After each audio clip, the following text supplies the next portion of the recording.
Bengawan Solo, riwayatmu ini sedari dulu jadi perhatian insani.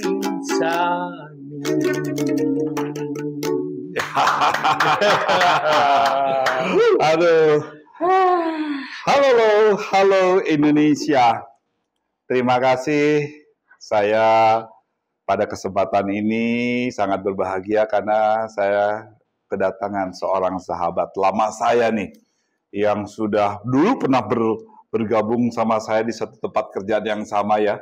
Kita puluhan tahun kita ada di sana, bukan di kota besar ya Pak ya? Betul. Bukan di kota besar Mas nih. Ya Mas. Ya dia itu di kota terpencil, bahkan di daerah disebut juga daerah tambang. Ya. Tapi kalau dipikir-pikir kok bisa sampai ke sana gimana ceritanya ya? Oh gitu ya. Tapi nanti kita inilah pemirsa, halo sahabat halo yang saya cintai. Saya akan memperkenalkan sosok orang yang kategori aneh. Mohon maaf nih, tapi emang aneh sih gitu ya. Beliau ini bernama Insinyur Guntur Supriyono. Jadi sahabat saya ini bukan manusia kaleng-kaleng katanya nih, bukan manusia abal-abal, tapi beliau ini adalah seorang engineer yang juga menguasai mesin-mesin gitu ya. Tapi setelah saya kulik, beliau ini suksesnya bukan dari situ, tapi dari tempat yang lain. Nah, pertanyaannya tempat yang mana? Yang barusan beliau sampaikan itu di pembuka acara kita, yaitu dengan musik keroncong. Oke, Mas, selamat datang Mas. Iya. Mas Guntur, ini sahabat saya nih Mas Guntur. Thank you. Halo. Wah, luar biasa. Jadi Mas Guntur, terima kasih saya sudah kedatangan teman lama saya. Mas, ini saya banyak yang masuk nih Mas ke ini redaksi Mas. Mas Guntur ini adalah seorang engineer. Ya. Dulu sekolah di mana sih, Mas? Ya, saya pertama SMA saya di kota yang mungkin sekarang banyak yang tahu deh ya, Kota Batu. Oh, Malang. Saya lahir di Kota Batu sekian tahun yang lalu. Tidak bisa sebutkan ya. Kenapa? Takut kata senior. Ketahuan seniornya. Kemudian berhijrah ke Yogyakarta, ada salah satu akademi di sana. Kemudian setelah lulus, saya bekerja di mana-mana dan terakhir yang di tempat yang terpencil tadi. Oh. Nah, nanti akan saya ceritakan bagaimana saya mendapatkan sebuah rezeki besar dari perusahaan yang tempat terpencil tadi. Oh gitu ya Mas. Sehingga saya bisa sampai di Institut Teknologi Nasional Malang. Oh, baik. Untuk mengambil S1. Nah, bagaimana mereka sampai S1, itu nanti akan saya ceritakan. Silakan kalau nanti Mas Boy atau Mas Boy. Mas Boy. Pemirsa, jadi saya perlu saya jelaskan juga, beliau ini dulu hampir 30 tahun ya, 30 tahun lebih ya. 26 tahun. 26 tahun mengabdi di suatu perusahaan tambang negara yang besar, yaitu di PT Bukit Asam. Ya. Dulu awal muasalnya bernama PT Tambang Batubara Bukit Asam. Ya. Dan saya juga pertama kali kenalan dengan beliau itu ya di perusahaan yang itu, di mana saya juga dulu mengabdi selama 30 tahun di PT Bukit Asam itu. Jadi ini reuni. Ya, jadi reuni kebetulan tipis. Ini reuni nih. Jadi saya melihat aktivitas beliau ini sekarang beliau adalah sebagai seorang pengusaha juga. Ya, alhamdulillah pensiunan berhasil lah. Tapi ada tapinya. Nah, ya Pak, ada tapinya. Karakteristik beliau ini yang dari saya kenal sampai sekarang udah berlangsung hampir 35 tahun, ya itu masih begini. Penampilannya masih begini. Bahkan jujur ya, waktu dulu saya pertama kali kenal beliau, saya nggak tahu namanya siapa. Oh iya. Orang manggil beliau ini adalah buaya keroncong. Oh iya. Atau bengawan keroncong. Iya. Waktu saya pertama bengawan keroncong. Waktu saya pertama kali kenalan waktu itu Mas di kantor besar, Ya. Mas mau naik ke lantai 4 ya, di salah kantor besar di perusahaan itu, lantai 4 di ruang kalau nggak salah ada acara. Saya kenal dengan Mas, saya panggil kan Mas Keroncong. Oh iya. Masih ingat nggak Mas? Masih ingat. Mas Keroncong, karena saya nggak tahu nama Mas siapa. Betul ya. Iya kan, Mas lagi latihan mau ada tamu ya, kalau nggak salah ya waktu itu ya. Ada tamu dari Australia. Kalau bukan di ruang, di mess hall ya. Betul. Ruang makan kalau nggak salah ya. Iya, di ruang recreation hall. Recreation hall. Jadi saya datang ke sana, kebetulan saya mau makan siang di sana, Mas ini sedang latihan. Yes. Nah, disitulah saya, kadang saya nggak tahu, karena beliau lagi main keroncong, saya manggil memperkenalkan diri, Mas Keroncong. Rupanya sekarang inilah wujud orangnya. Ini ngomong-ngomong nih, Mas ini pakai topi, nggak pede apa gimana nih, Mas? Ya. Ini sebenarnya kamuflase aja. Kenapa saya katakan kamuflase? Ini kalau saya buka, kelihatan sekali seniornya. Terus belakangnya ada apa? Ini adalah ciri khas saya setelah tidak bertugas kembali. Waduh, jadi ada kuncirnya tuh pemirsa. Tidak bertugas di yang purna tugas lah ya. Saya punya cita-cita ingin menggondrongkan seperti saya waktu SMA. Tapi karena kondisi dan situasi saat ini, maka dapatnya hanya gondrong di sini. Maka untuk mengurangi agar tidak kelihatan lansia, maka saya tutup dengan topi ini. Tapi ciri khasnya begini, karena pertama kali saya kenal beliau dulu juga pakai topi terus. Ya, saya salah satu hobi koleksi topi. Apalagi kalau dulu lagi ada di tambang, topi proyek malah ya. Helm proyek. Tapi khusus untuk topi ini memang saya termasuk kolektor lah ya. Sebisa mungkin untuk bisa setiap saya berada di mana, saya akan mencoba minimal membeli satu topi. Oke, Mas Guntur ya. Ini saya akan coba nih, ada beberapa pertanyaan dari netizen yang batuk. Karena di sini yang kita menampilkan Bengawan Keroncong. Jadi saya ingin tahu dulu nih, Mas nih benar-benar ngerti keroncong atau hanya sekedar ikut-ikutan atau numpang ngetop dari keroncong? Ini. Ini mohon maaf nih Mas. Memang ini. Ini apa? Bisa juga kan orang sebetulnya nggak suka itu tapi ingin numpang ngetop. Ayo terjun ke situ kan. Betul. Oke Mas, saya mau ngetes dulu nih Mas.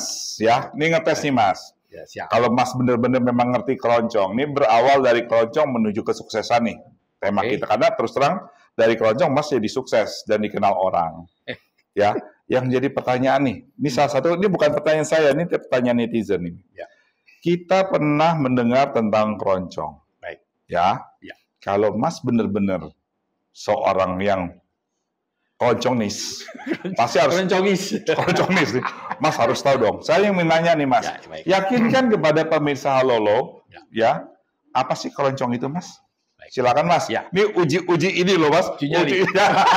Silakan Mas, jelasin Mas. Baik. Jadi gini Mas Boy, perlu saya sampaikan bahwa saya ini bukan seorang pakar keroncong, ya, pakar keroncong, tetapi saya hanya penikmat musik. Nah, penikmat musik apapun.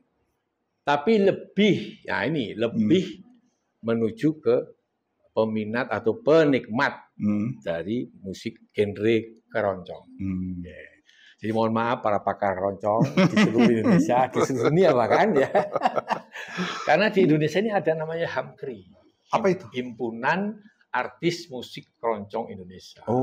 Ya seperti kalau Bang Mas Boy ada di persatuan apa itu? Sangat betul. Tanpa mengurangi rasa hormat kami kepada Bapak Ketua HAMKRI, mohon maaf nih. Nanti suatu saat mungkin Bapak itu bisa diundang ke sini khusus untuk bicara masalah keroncong. Jadi saya pertama hanya seorang penikmat dan peminat musik keroncong ya. Namun yang saya ketahui ya bahwa keroncong itu kalau tidak salah itu asalnya dari Eropa. Loh, bukan dari Indonesia ya? Bukan. Dari Portugis. Karena kalau saya dengar kan kalau orang inilah musik keroncong budaya asli bangsa Indonesia. Ya udah terlanjur nggak apa-apa. Sebenarnya nggak diprotes. Tapi mohon maaf nih kalau salah mohon dibetulin. Betulkan, betul diralat. Dibawa oleh Portugis ke Indonesia.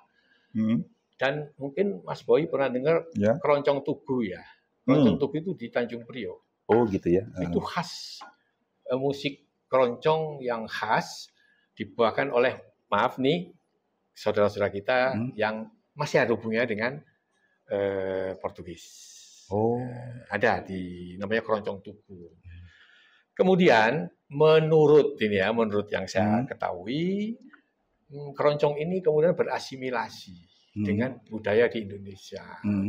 Akhirnya kalau Mas Boy melihat selo, tahu ya? Selo ya, kalau di Eropa digosok kan, digesek. Itu kalau di Indonesia dipetik. Oleh bangsa Indonesia, khususnya yang bermain keroncong itu dipetik. Maka di dalam musik keroncong, selonya dimain dipetik. Bass besar, string bass ya. String bass ya. Bahasa umumnya string bass. Itu digesek di Eropa. Tapi di Indonesia atau di Nusantara ini, oleh kreator-kreator musik pada saat itu dijadikan bass. Dipetik. Dibetot juga istilah. Namanya bass betot. Iya. Karena kalau saya perhatikan namanya dum. Aduh. Tapi Mas Boy, kok kenapa nggak tanya ini apa ini? Iya, nah ini Mas. Tadi kan saya bertanya menyusul ini, Mas. Tadi di pembukaan ini Mas bawa ini nih, gitar kecil nih. Ini gitar kecil. Tapi sebetulnya bukan ada namanya, Mas ya? Ada. Nah, apa nih, Mas? Tuh, jadi di musik keroncong yang ada di Indonesia ini yang bisa kita dengarkan, ada pemain-pemain terkenal, penyanyi-penyanyi terkenal seperti Sumboko itu ya, kemudian ada banyak yang lain, Toto Salmon dan sebagainya, termasuk Mus Mulyadi. Mus Mulyadi itu, kalau dilihat spesifik gaya dia, berbeda cara menyanyi. Nah, di dalam keroncong itu ada beberapa alat musik, satu yang namanya bass betot tadi, ya kan? Kemudian ada selo. Selo itu kayak kendang. Kalau di gamelan itu kendang.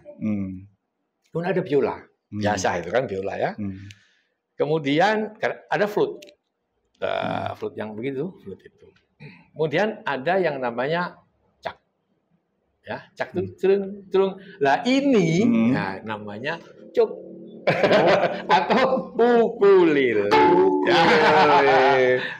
Yang saya mainkan tadi nada D. Solo. Ceng. Itu gaya Tugu loh. Ya Mas Boy, Tugu gini. Kalau dari ada beberapa gaya sih. Ada. Cuma saya kan bukan pakar musik. Jadi saya hanya bisa main dikit-dikit lah gitu. Tapi kalau sudah akan mengangklung gitu. Cara mainnya sama main gitar sama nggak? Sama. Hanya gini. Ada G-nya, tentunya ya. Ada. Ini saya di ini. Ini G. Ini A. Untuk lebih lanjutnya nanti Mas Boy bisa mengetahui musik keroncongnya sebenarnya. Karena ini ukulele, ada senar 4, senar 3. Ini senar 4. Senar 3. Apa bedanya 3 sama 4? Sama saja, ya, cuma lebih lengkap. Kalau ini, jadi mungkin mengangklungkannya kayak angklung. Nah ini itu akan lebih lengkap dibanding dengan yang 3. Itu tentang ini ya Bang. Selanjutnya. Nih ada juga nih Mas, ada pertanyaan lagi nih. Musik adalah universal ya. Bisa juga musik sebagai wahana untuk perdamaian nasional, internasional. Orang ibaratnya orang lagi galau, begitu mendengar musik galaunya hilang, ya kan? Dan musik itu kan ada berbagai macam warna Mas ya. Ada rock, ada macam-macamnya kan banyak. Ada rock, pop, keroncong, dangdut dan sebagainya jadinya. Dan masing-masing juga kita tidak bisa memaksakan orang itu harus mencintai musik tertentu. Ya, mereka ini. Nah, yang ada nih pertanyaan ini Mas. Musik adalah universitas sebagai salah satu produk budaya nasional. Saya sepakat. Biasanya gini, musik itu sama dengan budaya ya. Itu sama dengan budaya. Jadi dia tuh lahir dari sekelompok tertentu dan dicintai oleh sekelompok orang di daerah tertentu.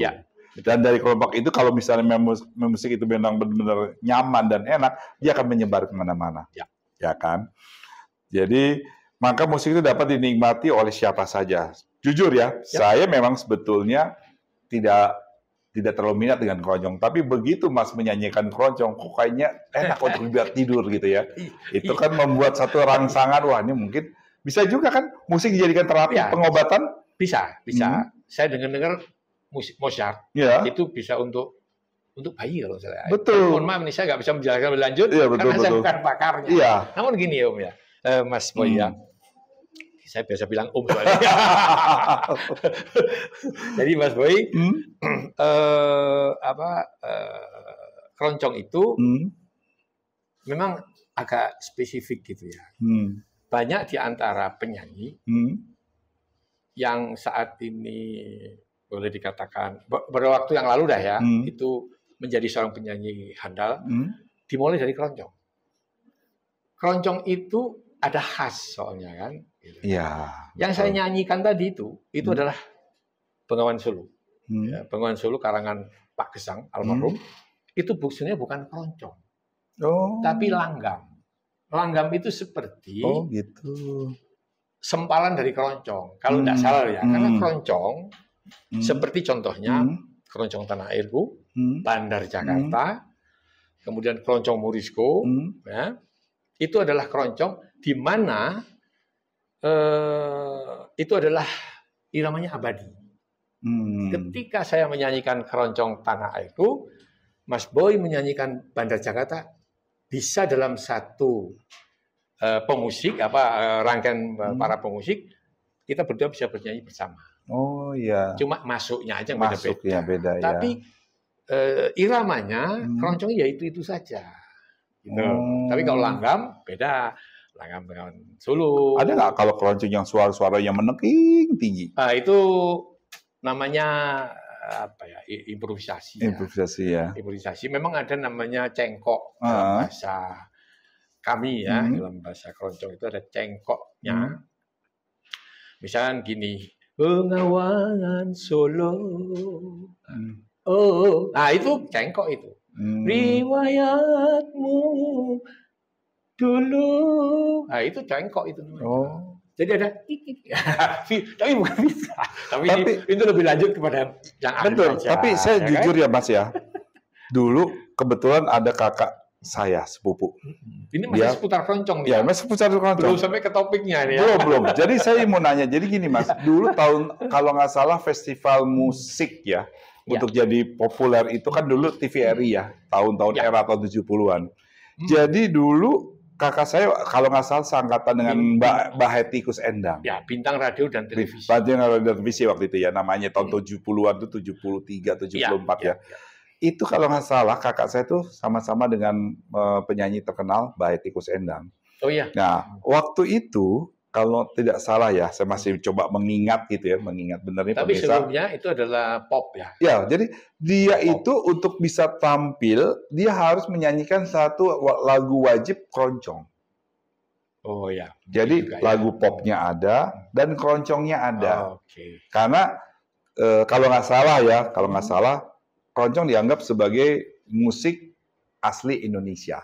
Jadi kalau saya baru tahu dari Mas bahwa itu bukan asli Indonesia, bagi saya tidak mempersalah. Tapi itu kan ciri khasnya dari dulu ya. Dari zaman perjuangan tuh kalau kita film-film dulu kan tinggal lagu keroncong, nggak pernah lagu rock. Betul. Ya, era tahun 45-an, masa-masa revolusi waktu itu. Nah, sekarang saya ingin kembali lagi pertanyaan nih Mas. Mas kan memang saya kenal itu dari keroncongnya lah yang membuat nama Mas jadi besar ya. Kalau pekerjaannya saya nggak mau nanya Mas, karena sudah tahu pekerjaan Mas. saya sampaikan saja. Kenapa sih saya dipanggil ada belakangnya keroncong? Nama saya memang tadi betul, Guntur Supriyono. Arema, saya dari Arema. Arema Malang. Guntur Supriyono.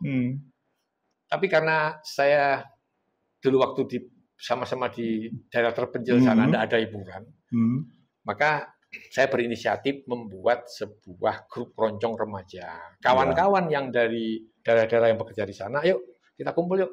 Ada yang berminat band, ada yang berminat keroncong. Nah, salah satunya lah saya membuat grup keroncong remaja. Kenapa grup keroncong remaja? Karena sebelumnya ada untuk senior-senior yang sudah di sana. Sebelumnya saya di sana. Tapi untuk menampung kawan-kawan ini, maka saya kumpulkanlah menjadi grup keroncong remaja. Itu ya. Kemudian kami sama-sama latihan, sama-sama menyanyi. Pernah ingat namanya Kamar Bola ya? Ya, Kamar Bola ya.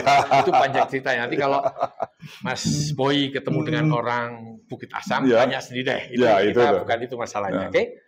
Nah, dengan adanya aktivitas saya di keroncong tersebut, suatu kali, mohon maaf ini, saya sebut nama, almarhum Bapak Kuntoro Mangkusubroto. Ya. Mungkin ya. Pemirsa tahu semua. Pemirsa tahu dia tokoh ya. Dan dulu Pak Kuntoro itu adalah mantan Direktur Utama Bukit Asam. Pada saat itu. Saat itu di era tahun berapa ya? Tahun 89 ya. Singkatnya, suatu saat beliau ini mendengar. Sebenarnya secara pribadi dia mendengar ini kayaknya ada keroncong di sini nih. Kan? Nah, satu kali saya dipanggil langsung. Dapat informasi dari mana, belum manggil saya. Mana itu sih? Itu Guntur itu. Siapa itu sih buaya keroncong itu? Nah, kata-kata buaya keroncong. Terus itu dipanggillah saya ke kantor beliau, ke ruangan, kemudian disampaikan bahwa akan disiapkan grup keroncong remaja saya, kami ya. Untuk tamu di Australia itu. Oh, di Australia. Ya, saya ketemu itu waktu itu ya. Benar-benar. Di Australia. Akhirnya kami bermain. Nah, sejak itu rame lah, bukan rame sih. Akhirnya nama keroncong melekat sampai sekarang. Ya, betul. Guntur siapa? Guntur keroncong ya. Iya, karena ada Guntur geologi ya. Ada Guntur lain yang lain. Tapi saya akhirnya sampai sekarang jadi Guntur keroncong. Itulah. Ya, itu ya. Tapi Mas, saya mau nanya nih, istri, anak, saudara nggak keberatan dipanggil suaminya bagus-bagus, bapaknya bagus, Guntur keroncong. Tanggapan istri sama anak gimana, Mas? Begitu bapaknya dipanggil sebagai Pak Guntur keroncong, bahkan buaya keroncong gitu loh. Marah itu Mas, istri sama anak? Enggak. Justru malah mereka biasa-biasa saja. Kemudian, ya itulah berkah. Kenapa saya bilang berkah? Karena dengan adanya khas nama panggilan tersebut, maka suatu kali ini ya, suatu kali di perusahaan itu ada diberikan kesempatan karyawannya untuk tugas belajar, menambah ilmu, baik di dalam maupun di luar negeri. Nah, pada saat itu, saya mengajukan untuk ikut tugas belajar, tentunya diseleksi dan sebagainya ya. Namun tanpa saya duga, ini Bapak Kuntoro Mangkusubroto almarhum ternyata langsung setuju agar saya tugas belajar karena sudah kenal. Oh itu ya. Kalau nggak ada keroncong, nggak kenal dengan beliau ya. Kemungkinan besar, kemungkinan seperti itu. Jadi itulah mengapa saya berawal dari keroncong. Nah setelah saya tugas belajar selama 3 tahun di Malang, gitu, pulang, itu sedikit karir saya naik. Karir saya naik karena sudah S1 ya. S1. Pada saat itu S1 langka banget. Tahu sendiri kan? Ya, saya kebetulan waktu itu masuk S1 loh Mas. Jadi grade-nya udah di atas. Ya. Kalau saya sebenarnya karyawan biasa saja, gitu ya, biasa kerja di lapangan, kotor-kotor, gitu kan. Sekarang saya seorang mekanik. Betul. Ya. Tapi karena setelah S1 ya akhirnya mendapatkanlah promosi-promosi. Alhamdulillah ya. Tugas di beberapa bagian. Sepertinya gitu ya. Siapa sih itu anak? Saya butuh si itu loh. Siapa sih Guntur yang keroncong? Nah, itu selalu sampai sekarang. Karena gini, pemirsa, pada saat itu tuh ada 3 Guntur. Ya. Ada 3 Guntur. Nah, dari ketiga Guntur itu yang terkenal satu, Guntur keroncong. Jadi waktu itu orang tahunya, saya juga jujur pada waktu itu nama lengkapnya saya nggak ngerti siapa nama orang ini. Makanya suatu saat saya ketemu dengan beliau, saya bilang, mohon maaf Mas, jangan sih kalau saya manggil Mas keroncong. Rupanya beliau malah ketawa. Ketawa saya bilang. Seperti sekarang ini juga. Seperti sekarang saya bilang, saya lupa waktu itu Mas namanya siapa gitu loh. Teman-teman bilang itu panggil si Mas keroncong. Nah rupanya ya alhamdulillah nama keroncong itu yang membuat itu berkah ya Mas ya. Betul. Nah itu saya lihat karir juga meningkat dari keroncong ini. Baik sini, jadi saya tambahkan lagi Mas Boy bahwa ini pengalaman masa lalu ya, sebagai karyawan biasa, tingkat rendah lah kamu ya, hanya lulusan sarjana muda gitu ya. Kalau dibandingkan kawan-kawan yang S1, waduh nggak ada apa-apanya deh. Kawan-kawan juga banyak jago-jago, banyak cerdas gitu kan, analisisnya bagus. Nah, kami ini kan hanya pekerja saja. Nah maka dalam lingkungan yang segede itu dan sebanyak beragamnya, maka saya itu harus membuat harus ada sesuatu yang berbeda ya. Iya, betul. Yang berbeda. Itu prinsip ekonomi itu. Oh gitu ya. Iya. Sorry ini. Kalau ternyata itu tanpa sadar, tanpa saya sadari. Di perusahaan itu saya ibaratkan sebuah hutan belantara yang banyak pohon-pohon gede, orang hebat-hebat. Saya hanya sebuah belukar saja. Di pojokan gitu. Hanya pojokan di bagian saya itu terus terang dimulai dari karir saya seorang perawat pompa. Bukan pompanya gede loh, bukan gede, bukan pompa yang biasa, saya tahu tuh. Mengering tambang, mengering tambang betul. Gitu. Setelah spam ya, kalau setelah spam macam-macam, spam macam-macam. Tapi itu bahan lain ya. Maka sepertinya keroncong ini membuat ibarat saya belukar atau sebuah pohon kecil di pojokan menjadi perhatian. Ya, ibaratnya katakanlah pemimpin itu berada naik di atas helikopter melihat sebuah lahan. Loh, ini apa itu? Siapa itu? Oh, itu Guntur Keroncong. Nah, mungkin salah satu dugaan saya seperti itu. Sehingga dalam pekerjaan hampir semuanya semuanya tidak kenal, pasti kenal. Itu dengan nama Keroncong tadi. Nah, itu yang saya namakan berkah dan menunjang sebagai sebagai peningkatan karir lah kira-kira begitu. Jadi kalau menurut Mas kira-kira hikmah apa yang Mas bisa ambil dari pengalaman bermusik keroncong? Ya. Ini paling tidak gini ya. Jadi saya tertarik sekali dengan pernyataan Mas tadi, memang kita harus punya ciri khas, Mas. Yep. Kalau Mas nggak bermain keroncong, pemirsa, Mas Guntur ini kalau nggak bermain keroncong, mungkin saya nggak kenal beliau. Ya, betul. Dan beliau juga mengakui bahwa orang itu harus berubah. Ya. Kalau kita bicara pintar di bidang kita, bidang mesin, yang lebih pintar dari Mas Guntur banyak. Oh ya, saya sudah sampaikan tadi kan.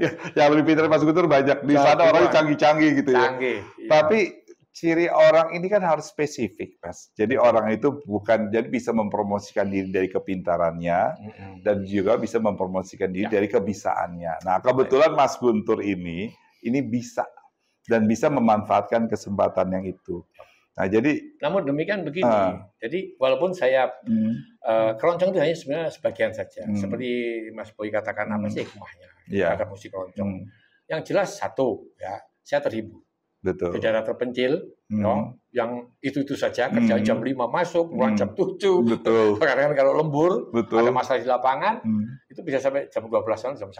Setiap hari itu ya? Setiap hari. Nah, itu. Dan lingkungan seperti itu, satu terhibur. Betul. Yang kedua, jadi sehat. Jadi sehat. Pikiran deh. Sehat. Pikiran tenang ya. Yang ketiga, banyak kawan. Ya. Dengan adanya keroncong itu kita siapa sih semua jadi tahu. Betul. Yang keempat nih ya, hikmahnya ada hubungan manusia saya jadi kalau ada urusan tuh gimana? Ya Mas Guntur begitu. Ya Pak Guntur begini. Hanya karena Mas Guntur masih keroncong Mas. Jadi saya teringat juga kalau Mas Guntur dulu waktu kita masih sama-sama di daerah terpencil itu ya, di tambang itu. Mas Guntur tuh saya nilai orangnya humble. Semua orang ditegur. Nggak tahu ya. Ya waktu itu saya lihat begitu. Apakah orang itu mengenal karena ini keroncong, atau karena pinternya, atau karena gantengnya? Oh iya. Tapi yang terbukti, saya saksikan sendiri pemirsa. Saya benar-benar saksi hidup buat beliau nih dulu ya. Saya sebetulnya sama beliau tuh nggak begitu deket-deket banget. Ya Pak saya hanya saya hello aja. Ya. Tapi beliau itu kalau kita terima ya, kalau itu nyapanya tuh enak gitu. Jadi, saya tadi ketemu dengan itu loh si keroncong tadi. Makanya saya bilang, Mas, nyun sewu Mas, kalau saya manggil Mas Keroncong. Tapi beliau ini seneng malah gitu loh. Ya itulah lebihnya beliau ini kan. Jadi saya kembali pertanyaan Mas Boy tadi bahwa apa sih hikmahnya? Hikmah ya. Hikmahnya sudah saya sampaikan tadi. Betul. Dan masih banyak lagi sebenarnya hikmah-hikmah yang lain. Pada dasarnya bahwa setiap kegiatan positif, apa yang lakukan kita secara positif, itu akan menghasilkan sesuatu yang positif. Ya, betul, Mas. Itu. Betul. Saya setuju itu. Ya. Keroncong, tanpa saya sadari, Yang saya lakukan di sana, bisa menghimpun kawan-kawan untuk bermain keroncong di sana. Mereka juga terhibur. Kemudian akhirnya juga kemudahan-kemudahan dalam berinteraksi dengan kawan-kawan di organisasi juga akan menjadi lancar-lancar saja. Karena kita sudah ada kayak chemistry gitu ya. Udah tahu deh siapa nih orang gitu. Betul. Namun demikian, saya tetap profesional. Gitu ya. Profesional dalam bekerja. Tidak berarti saya ngeroncong aja gitu juga dong. Pasti ada. Tapi kan Mas tadi di luar kan bilang, pekerjaan saya kan mesti keroncong. Ini ya kerjaan sesungguhnya Pak. Ini quote-in-quote ya. Sebenarnya saya itu, maaf nih, karena saya sudah pernah tugas ya. Betul. Sebenarnya pekerjaan saya utama itu keroncong. Dengar tuh. Dengar. Ya. Tapi benar. Kalau pekerjaan saya di tambang itu sampingan. Itu sama, saya punya ada bos saya Mas, memang bosnya Mas Guntur juga. Oh iya? Ada almarhum, ya sebut saya namanya almarhum Pak Insinyur Rudi Peciwari. Oh iya. Itu dari Ambon ya. Dari Ambon, dari dia dibesarkan di Irian. Alumni ITB. Alumni ITB. Dia seorang pakar, cerdas, menguasai 5 bahasa dan yang sangat pakar semua bidang, bukan hanya bidang tambang tapi bidang ekonomi dan sebagainya. Ya. Dia bilang ke saya, karena dia seorang penyanyi, dia bilang, pekerjaan saya nyanyi, tambang ini adalah hobi. Rupanya masih sama. Jadi ada 2 nih. Ada 2 yang sudah terbongkar, ada 2 nih. Oke Mas, kita lanjut lagi sedikit lagi. Sorry, satu lagi ya, saya sampaikan. Apa yang saya peroleh dari pengalaman berkeroncong kita itu adalah begini, Mas Boy. Kalau kita akan mempromosikan diri kita, itu promosikan dulu orang lain. Nah, dalam hal ini, siapa yang saya promosikan? Keroncong. Betul. Promosikan dulu keroncong, akhirnya ya saya terpromosi kan. Betul. Nah, kira-kira begitu. Nah, sedikit Mas, sebelum saya tutup nih Mas ya, dari perbincangan kita. Ini pengalaman kecil tentang hobi bermain keroncong saat ini kan tanpa diduga ini membawa satu kenikmatan ya. Sehingga Mas jadi cukup terkenal. Ini apa di pengalaman kecil nih Mas? Sebenarnya terkenal sih tidak ya. Sama jadi... itu namanya PDO apa namanya? GR overdosis kalau begitu. Bukan. Saya biasa-biasa saja gitu. Cuma gini, saya lanjutkanlah keroncong itu di Jakarta. Saya punya 2 klub, bukan punya, saya anggota dari klub keroncong Irama Sehat. Pemirsa, halo yang saya cintai, demikianlah bincang-bincang positif kita pada kesempatan yang berbahagia ini dengan begawan keroncong kita. Begawan keroncong. Mas seru. Guntur Supriyono. Mas, terima kasih loh atas kedatangannya di sini. Tapi saya nanti suatu saat akan minta Mas lagi untuk kita bikin bincang-bincang. Karena terus terang bincang dengan Mas Guntur ini menyenangkan hati, Mas. Apalagi dengan ciri khas keroncongnya itu loh. Alhamdulillah. Jujur Mas, saat ini kan keroncong mulai banyak ditinggalkan khusus anak-anak muda ya. Betul. Tapi dengan kita bangkitkan lagi kan bisa menambah gairah baru. Dan saya siap juga untuk menghadirkan pemusik keroncong jika saya ini diminta oleh Mas Boy. Insya Allah, alhamdulillah sangat. Baiklah Mas, sebagai penutup dari acara yang kita tampilkan ini, akan saya minta kembali Mas Guntur untuk mempersembahkan sebuah lagu keroncong. Demikian dari saya. Halo Indonesia. Bengawan Solo riwayatmu ini sedari dulu jadi perhatian insani. Oke.